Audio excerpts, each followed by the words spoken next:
Hello, and welcome back to the 11th instalment of my failed franchises series. In this series, I look at whether defunct rail franchises should be deemed as failed, whether this be their contract being stripped from them or their franchise simply being deemed poor by the public and industry. In today's video, I'll look at the third instalment of my 5-part mini-series regarding the Anglian franchises. Watch part 1 and 2 now. Today's franchise is the West Anglia Great Northern franchise, operated by West Anglia Great Northern, or Wagon. Although short-lasting, Wagon could be classified as a failure by the public and industry for several reasons, but can they truly be classified as a failed franchise? That's what I'll discuss in today's video.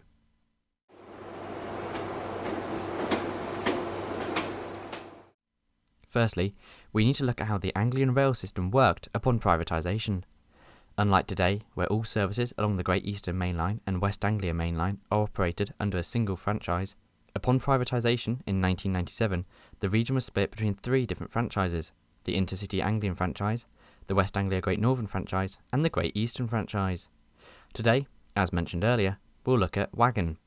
Prism Rail, who also ran C2C, Valley Lines, and the Wales and West franchises, won the Wagon franchise on the 4th of December 1996.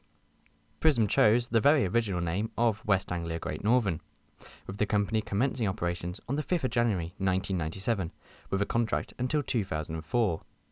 Wagon operated services across West Anglia towards Chingford, Enfield Town, Hertford East, Stansted Airport and Cambridge, as well as stopping services from King's Cross or Moorgate to Cambridge, Kings Lynn and Peterborough. Wagon inherited a fleet of Class 313s, 315s, 317s, 322s and 365s, although the 322s were slowly withdrawn and joined ScotRail in 2001.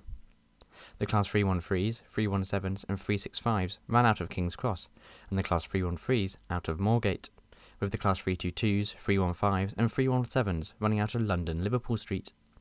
As part of franchise requirements, Wagon refurbished its Class 313s to include provisions for wheelchair users and new seats, as well as gaining a new livery. The Class 317s were also refurbished for use on Stansted Express services, including new interiors and a new Stansted Express livery. By 1999, Wagon was one of the best performing franchises, receiving a B grade on punctuality by the Office of Passenger Rail Franchising, averaging over 90% on-time service rating. In 2000, Prism was purchased by National Express for £166 million. The deal now meant National Express controlled 9 out of 25 of the UK franchises, with Prism shareholders receiving up to £25 million from the deal. As part of the takeover, National Express invested £20.5 million in the network, with the Great Northern routes running at a profit for the first time since privatisation. Also in 2000, West Anglia Great Northern announced plans to introduce several services a day from Peterborough to Doncaster on an open access basis. However, this was rejected by the Office of Rail Regulation, as there were no paths available on the busy East Coast Main Line. In 2000, the Hatfield crash also severely affected services and affected Wagon passenger numbers. Following the crash, complaints for Wagon services rose the most out of any train operating company, rising up to 75% following the crash. Wagon had a number of services pass signals at danger, with the company criticised for its abysmal information to passengers and lack of adequate staff training. In 2001, Wagon began offering catering services on the Fen line between Cambridge and Kings Lynn, meaning that Wagon now offered a trolley service all the way from London to Kings Lynn. As well as this, Wagon installed new touchscreen ticket machines at stations and improved its website with live travel statuses and visitor guides on destinations across the Wagon network. However, despite improvements, disaster struck on February 2001, when the Selby rail crash severely hindered Wagon services across the Great Northern part of their network. The crash, which affected a GNAR 225 set, led to more inspections across the East Coast Main Line by Railtrack, and led to several serious track faults being found around Finsbury Park and Moorgate. This in turn led to a 2-month emergency timetable being implemented, which affected Wagon services to Cambridge and from Moorgate. Although Railtrack fixed the issues at Finsbury Park, Wagon still had an emergency timetable in place for Cambridge services, despite them not being physically affected by track repairs. Wagon was thus put under pressure to resume services, with rail insiders fearing services would be affected all the way into 2002. Eventually, Wagon did resume services, although much later than the May deadline, which the Office of Rail and Road suggested. To compensate, Wagon reduced fares on prices, although they increased fares to London. Day returns from Cambridge to Ely dropped nearly £2 in an attempt to grow passenger numbers. However, By the end of 2001, things were going downhill for Wagon. Firstly, they were criticised for their lack of station upkeep. The Fen Line Users Association suggested that Wagon had not repaired station damage at Downham Market following vandalism. Vandalism also occurred at Ely and Cambridge and in station car parks. Wagon were criticised for their lack of security at stations and acknowledged this point. As well as this, in November, Wagon were hugely criticised for their reliability across the network, especially the Great Northern lines. Although Wagon blamed Railtrack, leaves on the line, poor weather, and shortage of train crew, which is Wagon's fault, led to the company consistently missing its 91% on-time target rating for services from London King's Cross. Huntington MP Jonathan Dianogly suggested that passengers were disappointed from the service, and that the industry had fell into a trough. A Wagon spokesperson suggested the service could only be improved if Railtrack was invested into, with the company recently going into administration. Regardless, many cancellations, especially from train crew, were Wagon's fault. In December 2001, Wagon were fined £10.5 million for having the worst punctuality in the region. Wagon were bottom of the on-time trains rating from operators in London and the South East from April to October 2001. They also received more complaints than the previous year, with 32 complaints per 100,000 journeys. A survey suggested that just 53% of passengers were satisfied with Wagon services, a low figure compared to other operators.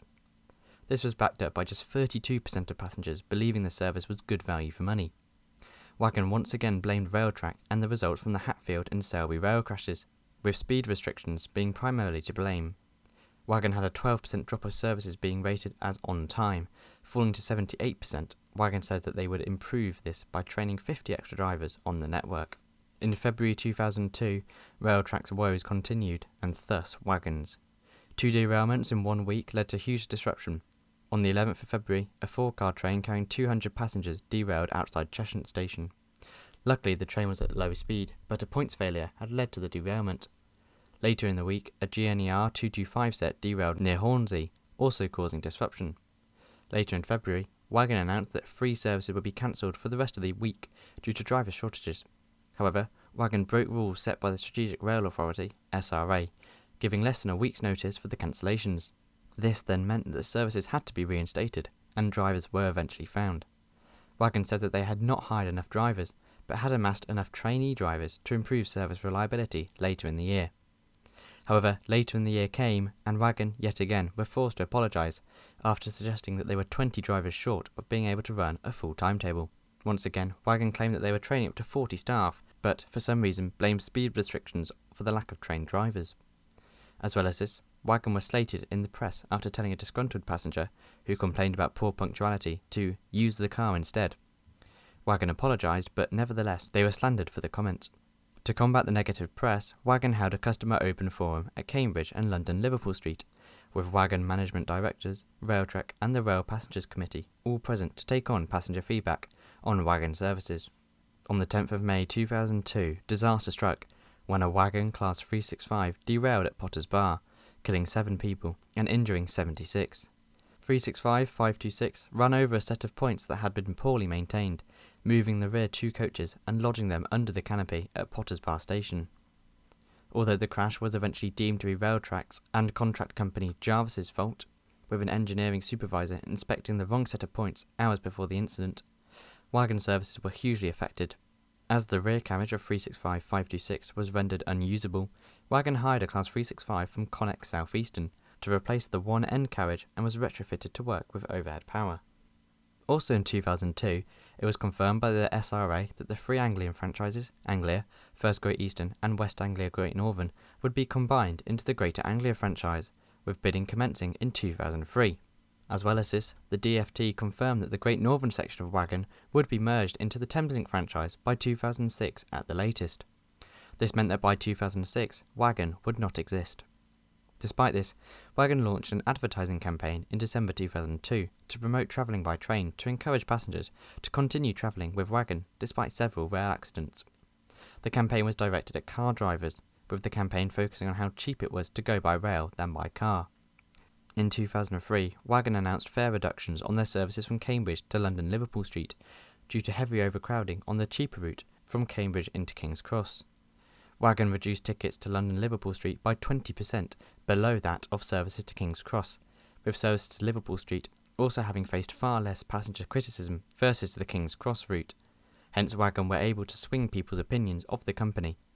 In September 2003, a Wagon driver was suspended after approaching Hitchin at excessive speed, travelling well over the 40-mile-an-hour limit. This was to make up for a large 20-minute delay the service had encountered at Cambridge, with the SRA suggesting that a derailment was narrowly averted, with passengers reporting luggage, food, drink and passengers being thrown across the train. Once again, passengers were doubting how safe Wagon really was, and how trained their staff were. Also in 2003, it was announced that Wagon's parent company, National Express, had won the Greater Anglia franchise to commence from the 1st of April 2004, with Wagon also being given an extra 2-year extension on the Great Northern section, whilst the Thameslink bids were finalised. This meant the West Anglia in West Anglia Great Northern was no more. Perhaps giving up West Anglia services actually helped the company, as by July 2004, Wagon services were peaking at an 85% on-time punctuality score versus 77% at the start of the year. This was helped by the newly created Network Rail, undertaking huge works along the East Coast Main Line, replacing 22 points and upgrading speed limits as part of a £16 million package titled Our Plan to Improve Your Train Service. Wagon also increased turnaround times at London King's Cross and began running 8-car trains from Cambridge, with the company also announcing it would be working closely with fellow operator GNER to reduce bottlenecks around Welwyn and Cambridge. Elsewhere in 2004, West Anglia Great Northern confirmed it would receive 16 Class 365s from South Eastern Trains to replace 14 Class 317s, which would then be transferred to Thameslink to boost capacity. This meant that all Class 365s would then be operated by Wagon. In Wagon's last full year of operation, they hit record high punctuality figures, again, peaking at 95% of services arriving on time. This put them third overall with any UK TOC, with only Chiltern and C2C performing better. This was a huge improvement compared to several years prior, with Network Rail doing a lot in its first few years to improve speed limits and reliability across the East Coast Main Line. Despite this, it was announced on the 13th of December 2005 that First Group had won the Great Northern Thameslink franchise, despite concerns that First were not promising enough to tackle overcrowding. The operator, named First Capital Connect, commenced operations on the 1st of April 2006, with Wagon bowing out of 9 years as an operator the previous day. A passenger focus survey did suggest that Wagon ended 2005 with their highest satisfaction rates to date at 81%, a huge improvement from the 53% in 2001. In conclusion, although Wagon ended their operations as a good, reliable operator, can they be deemed as a failed franchise? Although they lasted longer than Anglia and First Great Eastern, they were far worse in terms of the service they offered. A shortage of staff and frequent delays, as well as overcrowding, gave Wagon a terrible reputation, not to mention several derailments and accidents which occurred during their operations, although not the company's fault. So in my opinion, would I deem Wagon a failed franchise? Although not as bad as some of the other operators seen in this series, they were nothing close to amazing and lacked many aspects a successful franchise would have.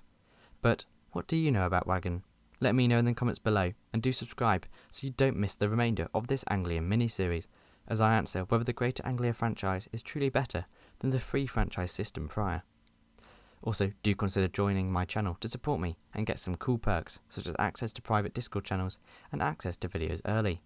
Special thanks to my first class member, Mia Jane, and my business zone members, Anthony Harris and Smudgy Cat. Also thanks to Deva Rooney for his donations and membership.